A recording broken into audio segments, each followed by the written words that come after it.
Hey guys, 大家好. Sorry I haven't made a video in just short of forever.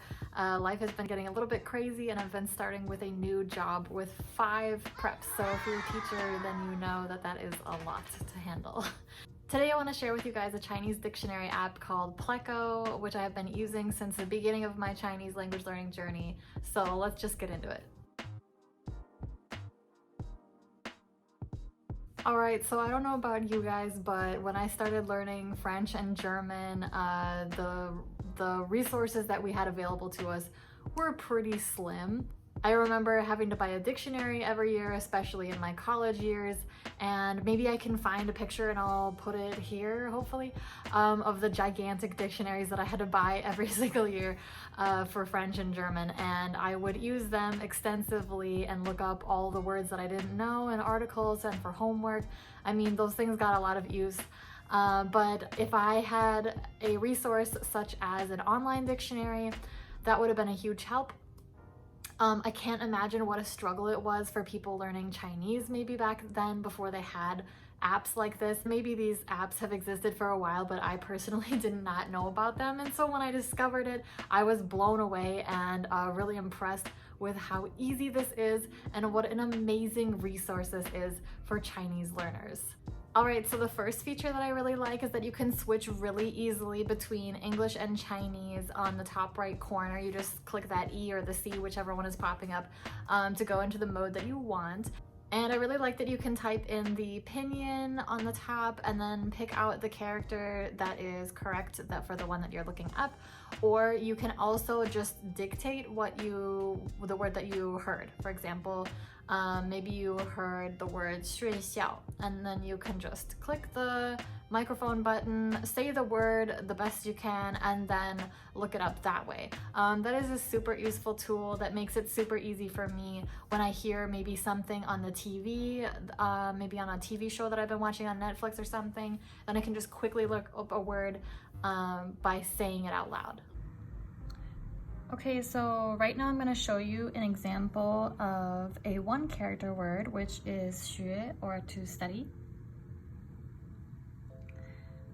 Alright, so you're going to see the character up top. 学 Okay, you can click on the button to pronounce 学 it. And then you can see all of the different meanings of the word. 1, 2, 3. You can just go ahead and scroll down. Here we see the verb, okay, and the nouns up top. Then you can see the different meanings, Mandarin, definition, and the code going back up. And now we can click on the stroke. You can see the stroke order. Pretty cool. All right. Then you can go over, this is the traditional character. The first one was the simplified, so that's pretty cool. You can see both ones depending on which one you're studying. And then go ahead and click on characters. You can see the different characters there. Well, obviously it's just one here, but you get my drift. And then let's look at words here. So all the different combinations you could have to create new meanings. And there are a absolute ton. And then you can move on to sentences, which will show you, of course, a ton of example sentences with that word. All right, so here is where you can just draw in the character to look it up.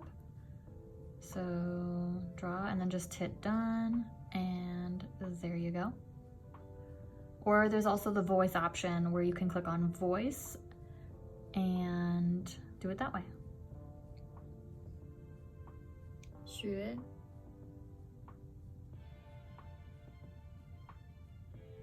Alright, for the next portion, I haven't really delved into many of the other cool things about this app, but just because I don't think that I've really been needing them with all of the other resources that I've been using. But just excuse me while I look down at my computer for some of the notes that I made, because I can't memorize this whole list of things, guys. I just can't do it. So here we go. The first option that you have is history. So the history of words that you've been looking up. So that's pretty cool, because if you're reading along, maybe you're doing like a graded reader and you're looking up the same word multiple times and you're like, oh, I just looked up that word. Go ahead and click on history and it will show you your most recent searches. Then you have add-ons, so you can go ahead and check those out. I personally have not gotten into those. Registration, we have clipboard reader, organized bookmarks, we have import and export. I believe you can import or export like texts or something like that too. Yeah, you guys let me know. Maybe this is a kind of a crappy video because I haven't delved into every portion of this, but I have heard really good things about the other parts of the app, okay? And like the part that I'm most crazy about is just the fact that I can speak into this thing and it's gonna pop up Chinese characters for me, or the fact that I can draw them in, which I think is so cool for a pictographic written language, that there is now a way that is so simple to look these up. I mean, I don't know, maybe it's just me, but I feel like people who were learning Chinese before this was a thing are probably now really wishing that they had something just like that. All right, so then we're gonna go on and we have, there's like a settings area and a file manager, and then help and contact us. Super cool. Okay, so let's keep moving on.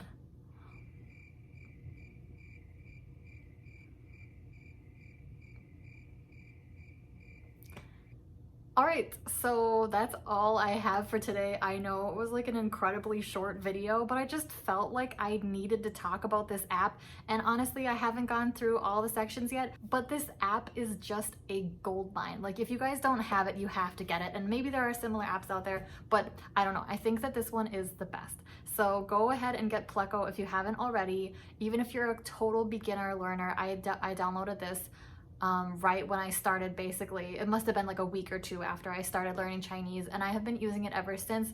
So it is something that will be super, super useful to you no matter what level you are at in your Chinese journey.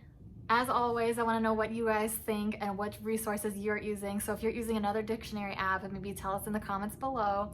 And also maybe you let us know what you think about Pleco. Have you used all the different parts of the Pleco app that I have not yet gotten into?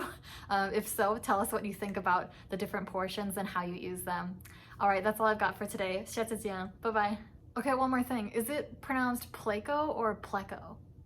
Or something else? Let me know.